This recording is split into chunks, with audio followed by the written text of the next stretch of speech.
Երեք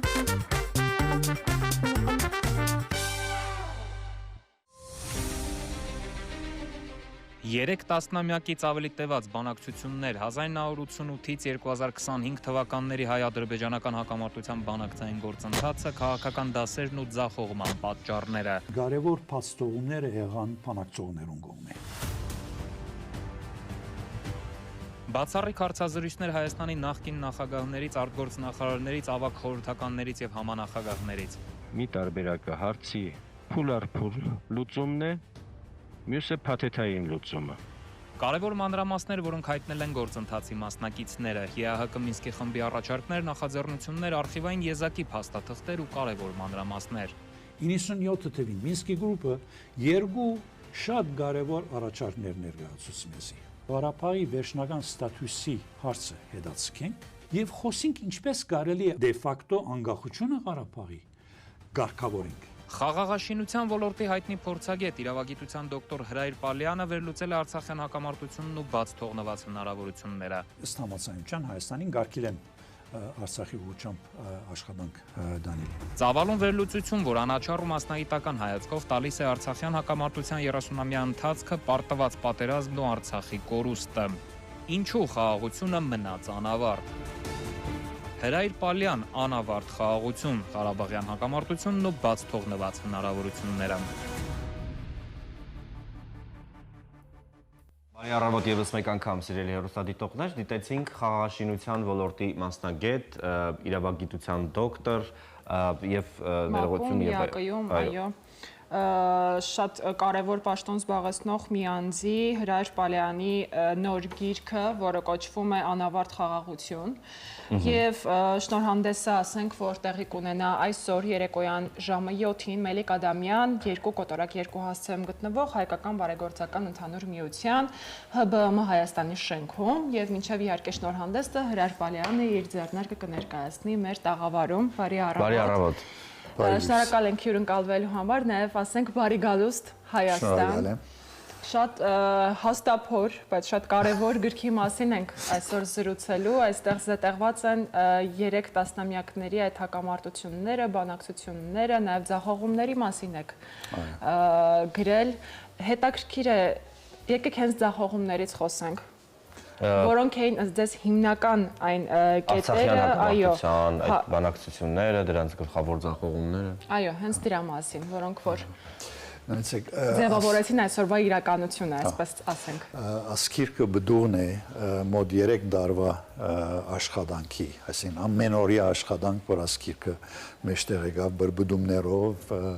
հիմնված ամբողջովին փաստաթուղթերու, արխիվներու,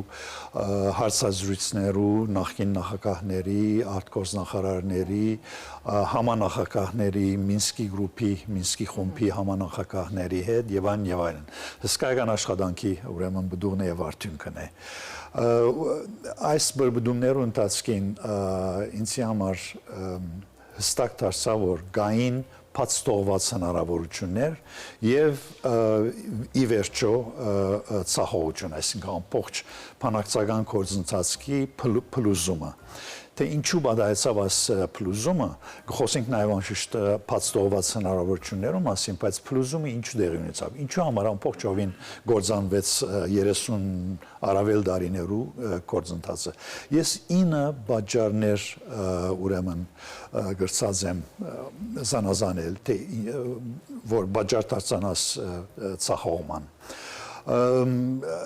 Եվ չեմ ուզեր ասել, թե ինից որ մեկը ավելի կարևոր էր կամ նվազ կարևոր էր։ Բոլորն իրենց կորձոնը դարձան այս ցախողման։ Սկսելով այլընտրանքներու, ազերիները, ադրբեջանցիները ուրեմն որոշ ադեմը 2000 թվականներին վերջը որոշեցին, որ իրենք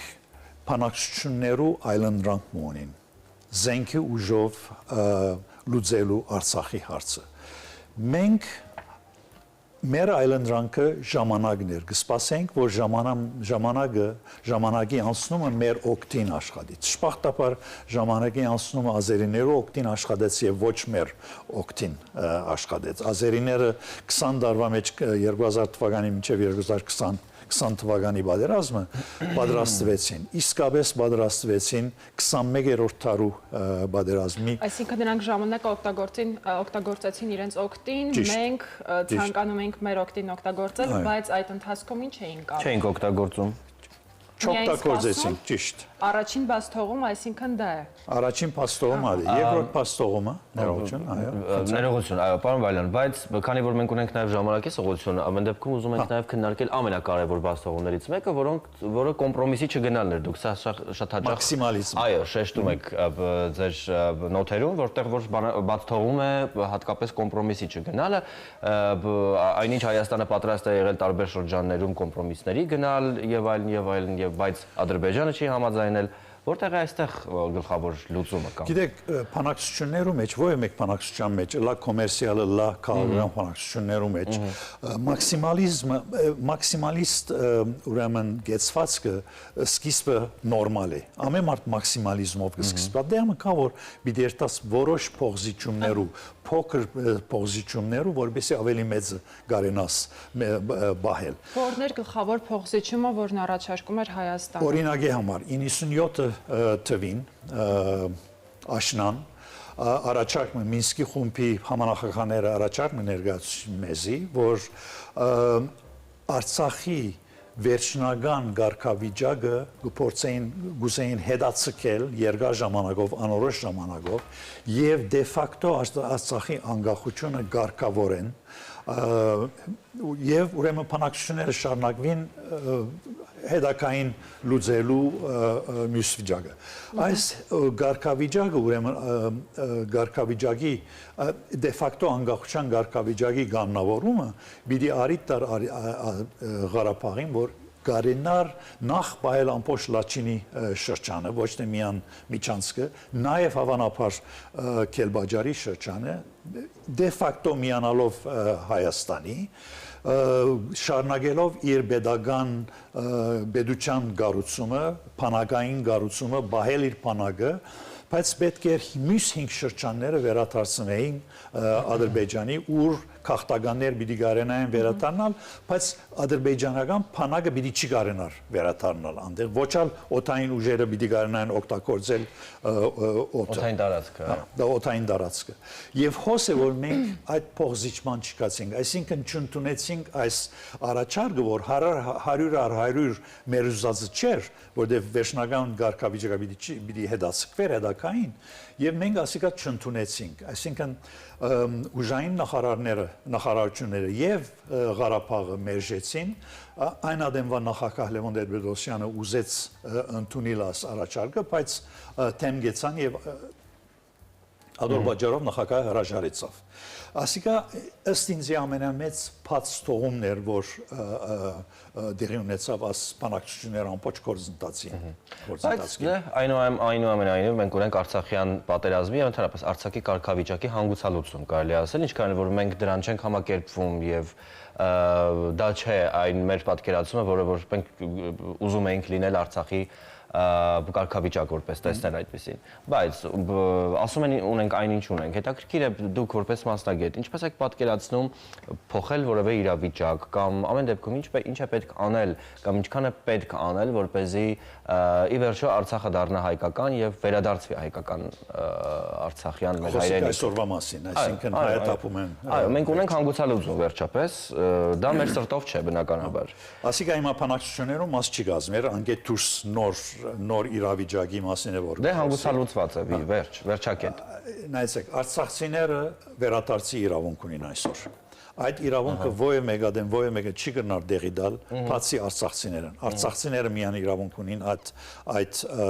վերադարձի իրավունքը, սել լավ, վերջ։ Եվ ովը մեկադան արցախցիները բիչեն են ադիգա։ Հիմա ինչպես կարող է վերադառնալ,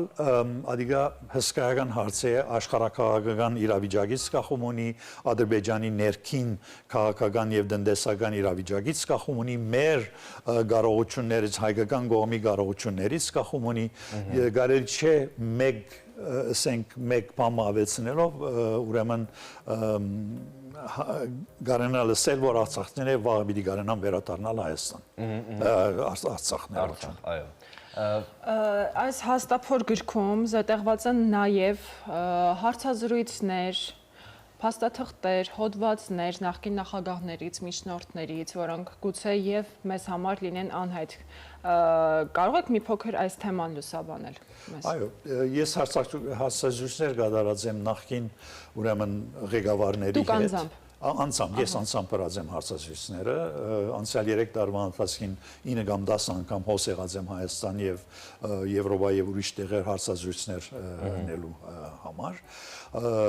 նախագահներ, արտգործնախարարներ, թիվանակետներ, հարցազրույցներ հրած եմ նաեւ ազերի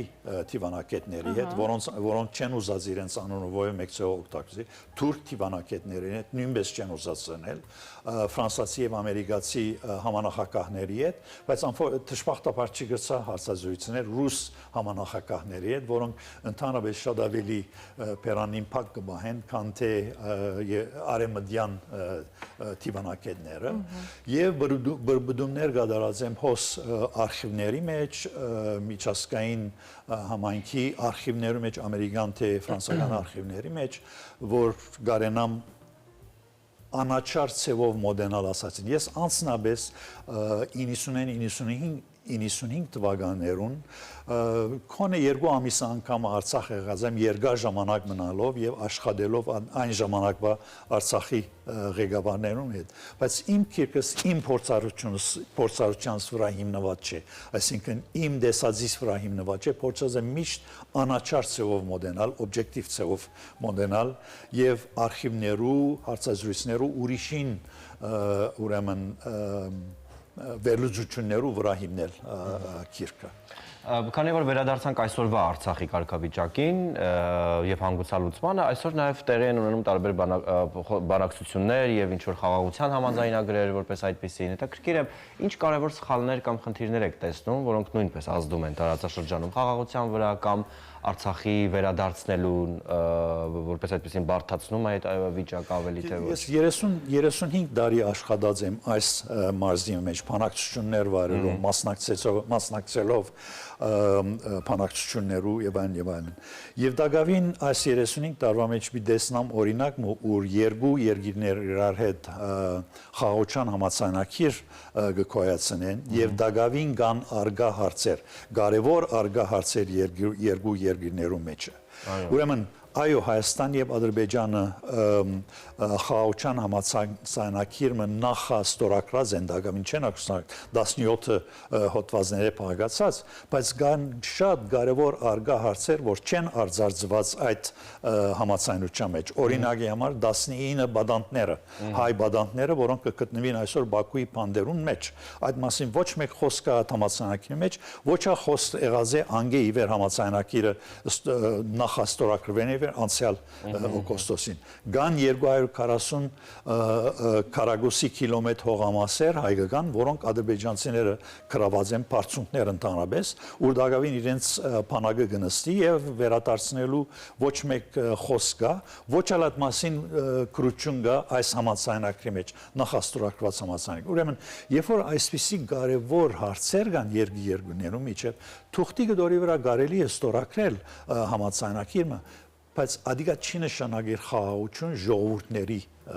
միջև, երկու երկիրներու ժողովուրդների միջև։ Կարևոր է, որ այս հարցերը արձարծվին եւ քորքին դակ չփորձվին ավլվել։ Այո, այո։ Եվս մեկ շատ կարևոր հարց, առավել կարևոր խնդրի մասին, ռազմագերիների եւ գերիների հարցը, այո, 19 բադանտները։ Այո, այս պահին դեռ նրանք գտնվում են Ադրբեջանում, դուք այս ամենը ուսումնասիրած, լավ փորփրած եւ գաղտնի եւ բացահայտ կողմերը, ինչպես եք կարծում, ինչ լուծում եք դուք առաջարկում այս խնդրին։ Այս մարդիկը պետք է ազատ արձակվին առանց ովևէ մեկ պայմանի, այդ է։ Եվ մինչև անադեմ, որ Հայաստանի պետական գարկերը, Հայաստանի ղեկավարները այս հարցը իրենք ցերկերնին չառնեն եւ պատասխանատվությունը չստանցնեն ազատ արձակելու, այդ մարդիկ այդ փանդերու մեջ պիտի փտտին։ Արդյոք այդ ամենը բանակցությունների շնորհիվ չէ, այդ որ ասում եք իրենց ձեռքը պետք է վերցնեն։ Նրանց ազատ արձակումը օրինակ Այդ ինչպես պետք է լինի, ինչ բանակցություններ պետք է տանեն եւ ինչ պայմանագրեր պետք է կնքվեն, որ դա այդ ձեր ասածով լինի, ամեն երկիր ունենա իրավունքը վերցնելու իր գերիներին։ Այս հարցերը պետք է սեղանի վրա թրվին։ Ամեն օր այդ հարցերը պետք է արձազվին խոսակցություններու բանակցություններու ընթացքին մեր Հայաստանի եւ Ադրբեջանի արտգործնախարարները նախագահները կամ նախագահ եւ վարչապետը դիվանագետներ իր հետ կդեսնվին կփանակցին դարբեր այլ հարցերու մասին այս հարցը պետք է սեղանի վրա ալա ամեն օր ասմարտի 19-ը պետք է ամիջապես արդեն 3 տարի է քրեթե 3 տարի է փանդնեն պետք է ազատ արձակվին։ Այո, եւ Աստված տա մեր բոլոր գերիներին ու ռազմագերիներին առողջ վերադարձ։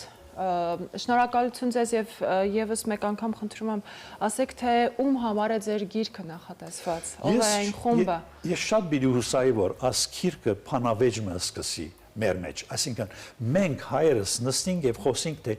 ինչու ցախողվեցանք